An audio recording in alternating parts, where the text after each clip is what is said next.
namun jarang dikenang oleh kaum muslimin, yaitu Abdullah bin Hudzafah Az-Zami radhiyallahu anhu. Padahal, kisah beliau sangat relevan dengan kondisi umat Islam hari ini, terutama ketika kita melihat penderitaan saudara-saudara kita di Gaza dan Palestina. Nasab dan keislaman nama lengkap beliau adalah Abdullah bin Hudzafah bin Qais Az-Zami Al-Qurashi Al-Kinani. Nasabnya bertemu dengan Nabi pada Ka'bi bin Luway, menandakan beliau berasal dari Quraisy. Beliau termasuk As-Sabiqunal Awwalun, orang-orang yang pertama masuk Islam di Makkah. Tahun kelahirannya tidak diketahui, namun beliau wafat pada masa khilafah Utsman bin Affan sekitar tahun 28 atau 33 hari, dan meninggal di wilayah Mesir. 2 kali hijrah dan keteguhan iman Abdullah bin Hudzafah, termasuk sahabat yang hijrah 2 kali.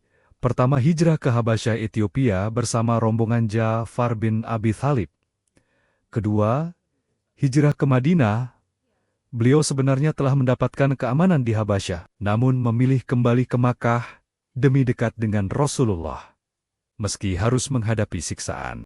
Ini menunjukkan bahwa sejak awal, beliau telah mengambil keputusan hidup dan mati di atas Islam, apapun risikonya. Didikan khusus dari Rasulullah melihat pada diri Abdullah bin Hudzafah iman yang kokoh, keberanian, dan keikhlasan, sehingga beliau sering dididik dan diarahkan secara khusus. Nabi melatihnya agar ikhlas sepenuhnya, tidak mencari pujian, siap menjalankan misi-misi besar dan berbahaya.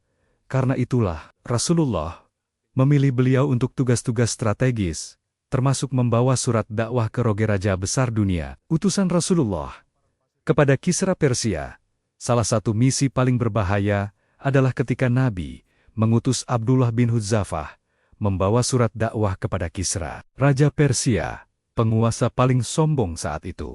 Isi surat Nabi sangat tegas, mengajak Kisra masuk Islam.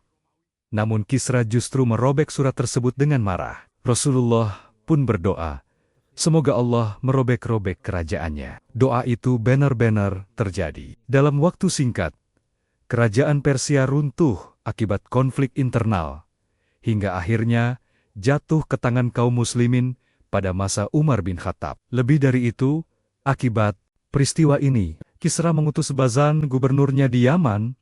Terjadi wahyu tentang kematian Kisra, Bazan dan seluruh wilayah Yaman masuk Islam. Semua ini menjadi pahala jariah besar bagi Abdullah bin Hudzafah sebagai perantara dakwah. Ujian di tangan Raja Romawi pada masa Umar bin Khattab, Abdullah bin Hudzafah menjadi panglima dalam ekspedisi ke wilayah Romawi.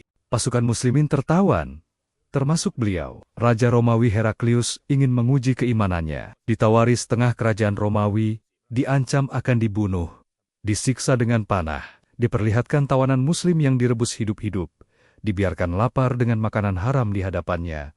Namun jawaban Abdullah selalu sama. Seandainya engkau memberiku seluruh dunia, aku tidak akan meninggalkan agama Muhammad, walau sekejap mata. Ketika beliau menangis, ternyata bukan karena takut, melainkan karena menyesal hanya memiliki 1 nyawa. Padahal ia ingin memiliki banyak nyawa untuk semuanya mati di jalan Allah. Akhirnya, Raja Romawi menyerah dan meminta 1 permintaan.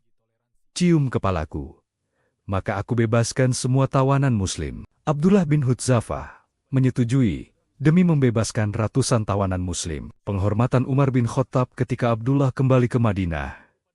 Dan kisahnya sampai kepada Umar bin Khattab. Umar berkata, setiap muslim pantas mencium kepala Abdullah bin Hudzafah, dan aku akan memulainya. Umar pun mencium kepala beliau, diikuti kaum muslimin lainnya. Akhir kehidupan Abdullah bin Hudzafah terus berjihad, hingga masa penaklukan Mesir bersama Amr bin Ash. Bahkan sempat menjadi panglima dalam beberapa pertempuran. Beliau wafat dengan kematian biasa di masa Utsman bin Affan. Setelah hidup penuh pengabdian kepada Allah, pesan besar dari kisah ini, kisah Abdullah bin Hudzafah, mengajarkan kita bahwa iman sejati tidak bisa dibeli dengan dunia. Kehormatan agama lebih mahal daripada nyawa. Satu orang yang ikhlas bisa menjadi sebab hidayah bagi satu negeri. Umat Islam dahulu tidak membiarkan darah muslim tertumpah tanpa pembelaan. Kisah ini sangat layak ditanamkan kepada generasi muda di pesantren, TPA Taman Pendidikan Anak dan media dakwah hari ini.